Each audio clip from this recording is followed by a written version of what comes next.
Tower of Babel, built in the 2nd millennium BC in the ancient city of Babylon in Iraq, depicted by artists through the ages and a powerful symbol of both myth and reality. When people think of the Tower of Babel, they often think of this painting, which is here behind me, blown up much larger than life size, and is how the Dutch painter Bruegel in the 16th century brought to life this amazing edifice which has towered over the world since Genesis was first put to paper. This is really a painting that one has to look at very carefully.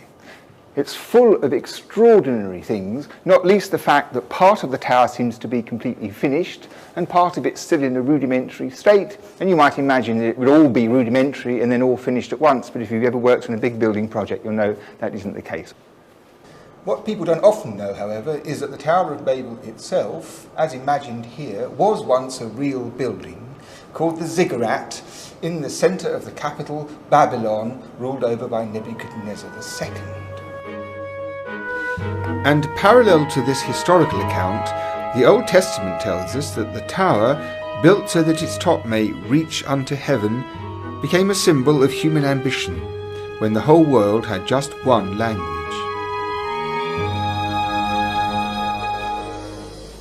Nothing remains on the ground of Nebuchadnezzar's huge edifice, the ziggurat. Nothing remains at all. All the bricks have vanished. But when the surveyors investigated, they established that the ground plan was about 91 meters square. So it was a huge building. And when all the evidence is put together, it's been concluded that the building itself must have been about 70 meters tall. And on this model, there are human beings put in to scale just to give an idea of exactly how huge it was and how this building in its heyday towered over people's lives, just like the Tower of Babel does when you read the Bible. The Bible tells us that man was to be punished for building his tower to the heavens, and that punishment was to be the creation of different languages, so that humans would be divided and unable to understand each other. Təmimizi belə öz gözəlliyini qorub saxlamalıdır. İngiltərədə Pues voy a cuarto. T'as un petit tour en ville. И теперь уже на несколько дней, когда я могу провести здесь время. इतना जतन से बनाया है. My fascination with the Tower of Babel began from about 1990 onward, looking at, for example, Bruegel's famous painting. Anne Desmet is one of the contemporary artists in the exhibition who has an enduring fascination with this image.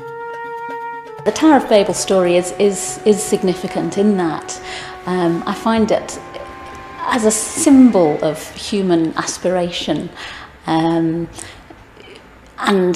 folly, that combination of the ambition of human ideals and human dreams, and then perhaps overreaching themselves sometimes, but there's still something wonderful in that ambition.